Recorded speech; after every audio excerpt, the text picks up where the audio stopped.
पुराने जमाने में संदेश कबूतर ले जाया करते थे और राजा महाराजाओं के जमाने में संदेश वाहक या दूत यह काम करते थे। जब दूत कोई संदेश ले जाता तो उसमें कोड भाषा का प्रयोग होता था। गांव में एक गरीब परिवार था। पति बहुत बलवान था पर आय का कोई साधन नहीं था। रोजमर्रा के चीजों का अभाव रहता। घर के हालात दयनीय हो गए थे, इसलिए पति ने परदेश जाकर नौकरी करने को ठानी। परदेश जाने से पहले उसने पत्नी को बोला, सुनो, जब तुम मुझे संदेशा भेजना तो कोड भाषा का उपयोग करना ताकि लोगों के सामने जगहजाई न हो। उसके घर के बाहर एक सहजन का पेड़ था, उसका नाम सज्जन सिंह रखा। सेम की लताओं का नाम श्यामकली रखा।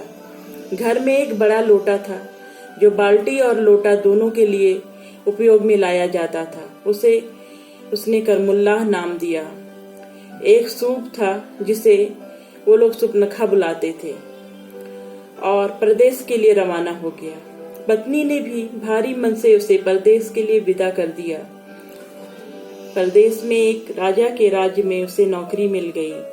अपनी शक्ति प्रदर्शन और चतुरता से वो राज्य का सेनापति नियुक्त हो गया। वो अपने काम में इतना व्यस्त हो गया कि घर परिवार का सुध लेना भूल गया। इधर गांव में परिवार कठिन परिस्थितियों से जूझ रहा था। घर में खाने के लाले पड़े थे, दाने दाने को मोहताज थे। सहजन के पेड़ के पत्ते, फूल, डंडी सभी कुछ खाए जा चुके थे। सेम भी डाली डाली नोच ली गई थी। अब खाने को कुछ भी शेष नहीं था उनके पास। उनके पास एक बड़ा लोटा था जो कुआं में पानी भरते वक्त गिर गया था। पहनने के वस्त्र भी फट गए थे। बड़े बुरे हालात से गुजर रहे थे वो लोग, जैसे तैसे जीवन यापन कर रहे थे।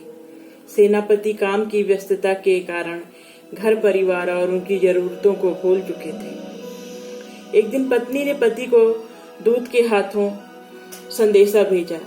राजमहल में जब यह संदेश पढ़ा गया तो उसमें लिखा था, सज्जन सिंह मारे गए, सर धड़ से उखाड़े गए, श्यामकली मारी गई, नसी नसी तोड़ी गई, करमुल्लाह कुएं में गिरे, सुपनखा आगे देखें कि पीछे।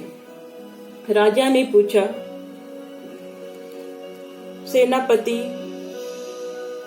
क्या हुआ है? तो उसने गंभीर मुद्रा में बोला, महाराज, मेरे गांव में स्थिति बहुत खराब है। वहां दुश्मनों ने हमला कर दिया है। उस लड़ाई में हमारे वीर योद्धा सज्जन सिंह और श्यामकली वीरगति को प्राप्त हुए। करमुल्ला जी ने बहुत बहादुरी से लड़ाई जारी रखी थी, पर कुएं में गिरकर उनकी भी मृत्यु हो गई। एकमात्र सुपनखा मैदान में है और वो अकेले हालात से निपट रहे हैं, अतः मुझे अतिशीघ्र उनकी मदद के लिए जाना होगा। राजा को बहुत चिंता हुई। उसने कहा, सेनापति, तुम अकेले नहीं जाओगे, तुम्हारे साथ तुम्हारी मदद के लिए पूरी सेना जाएगी। सेनापति बोलता रहा, महाराज, इसकी आवश्यकता नहीं है, अकेले निपट लूंगा मैं। परंतु राजा नहीं माने और उन्होंने सेनापति के साथ सेना को रवाना कर दिया।